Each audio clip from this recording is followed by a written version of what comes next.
मित्रों, कुलदेवी मंत्र केवल कुल को इस दुनिया में लाने वाली देवी को प्रसन्न करने का एक साधन है। हर कुल में कुलदेवी या कुलदेवता होते हैं। कुलदेवता या कुलदेवी का हमारे जीवन में बहुत महत्व है। इनकी पूजा आदिकाल से चली आ रही है। इनके आशीर्वाद के बिना कोई भी शुभ कार्य नहीं होता है। ऐसे बहुत से लोग हैं जिनको आपने कुल देवता का तनिक भी ज्ञान नहीं है।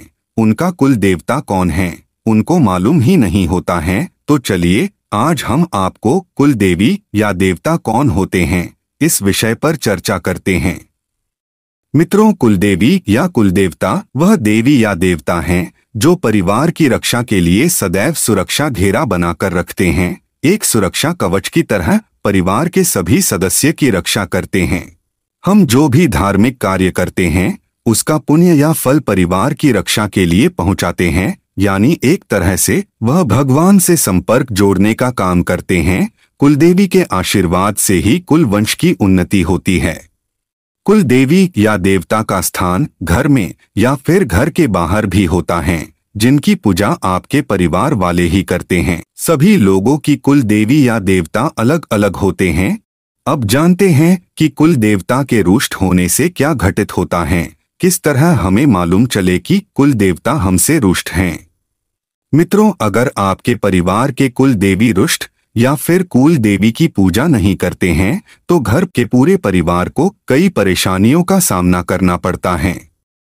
आपने देखा होगा कि कई ऐसे लोग होते हैं जो बहुत पूजा पाठ करते हैं, बड़े धार्मिक होते हैं, फिर भी उनके परिवार में सुख शांति नहीं रहती है।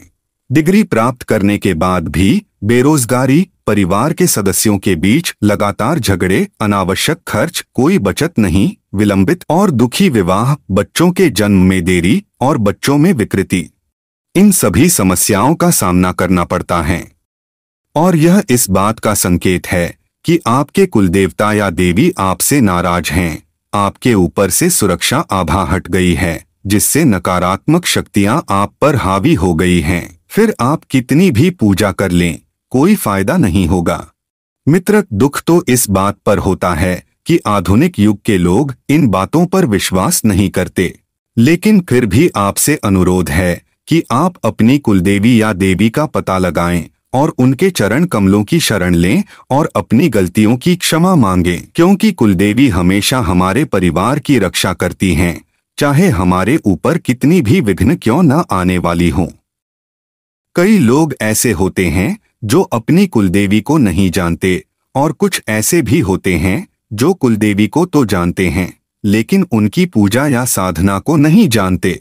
तो यह साधना उनके वरदान पाने के लिए बहुत उपयुक्त है। इस कुलदेवी साधना के माध्यम से एक साधक परिवार से बहुत सी परेशानियों को दूर कर सकता है। साधना धन और खुशी के सुचारू और समान प्रवाह को सुनिश्चित करती है। अभाव और रोग जीवन से मिट जाते हैं। साधना केवल कुलदेवी को प्रसन्न करती है और आशीर्वाद देती है। तो चलिए हम पहले कुल देवी की साधना में लगने वाले सामग्री को समझ लेते हैं। मित्रों, आपको 3 नारियल लेने हैं, जिसमें पानी हो, लाल वस्त्र, 9 सुपारी, 8 या 16 श्रृंगार की सामग्री, 9 पत्ते खाने के लिए, 3 घी का दीपक, कुमकुम, हल्दी, सिंदूर, मौली और 3 प्रकार की मिठाई। मित्रों, यह साधना शुक्ल पक्ष की 12, 13, 14 तिथि को रात्रि के 10 बजे से करनी है। सबसे पहले आप स्नान करके अपने शरीर को स्वच्छ कर ले और पूजा स्थान पर गंगा जल का छिड़काव करे और बैठने हेतु वस्त्रादि उचित आसन को बिछाए। इसके बाद आप सर्वप्रथम नारियल की कुछ जटाएं को निकाले और कुछ बाकी रखे। एक नारियल को पूर्ण सिंदूर से रंग दे, दूसरे को हल्दी और तीसरे नारियल को कुमकुम से। 3 नारियल को मौली बांधे और बाजोट या फिर चौकी पर लाल वस्त्र बिछाकर नारियल को स्थापित कीजिए। हर नारियल के सामने 3 पत्ते रखे, पत्तों पर एक एक सिक्के रखे और सिक्के की ऊपर सुपारियां स्थापित कीजिए। गुरु पूजन और गणपति पूजन संपन्न कीजिए। जो पूजा स्थापित की है उन सब की चावल, कुमकुम, हल्दी, सिंदूर, जल, पुष्प, धूप और दीप से पूजा कीजिए। जहां सिंदूर वाला नारियल है वहां सिर्फ सिंदूर ही चढ़े, बाकी हल्दी कुमकुम नहीं। इस प्रकार से पूजा करनी है और चावल भी 3 रंगों में ही रंगाने हैं। अब 3 दीपक स्थापित कर दीजिए और कोई भी मिठाई किसी भी नारियल के पास चढ़ा दे। लाल मूंगे की माला से 3 दिन तक 11 मालाएं मंत्र जाप रोज करनी है। मंत्र इस प्रकार हैं।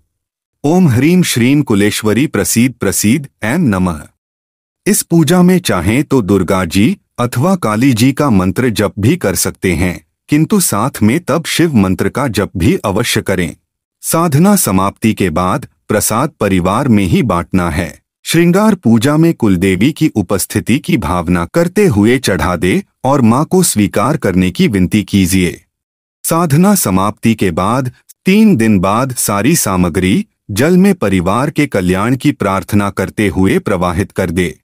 सामान्यतः पारंपरिक रूप से कुलदेवता कुलदेवी की पूजा में घर की कुंवारी कन्याओं को शामिल नहीं किया जाता और उन्हें दीपक देखने तक की मनाही होती है, तो घर की कुंवारी कन्याओं इस पूजा से दूर रखें, अन्यथा देवी देवता नाराज हो जाते हैं।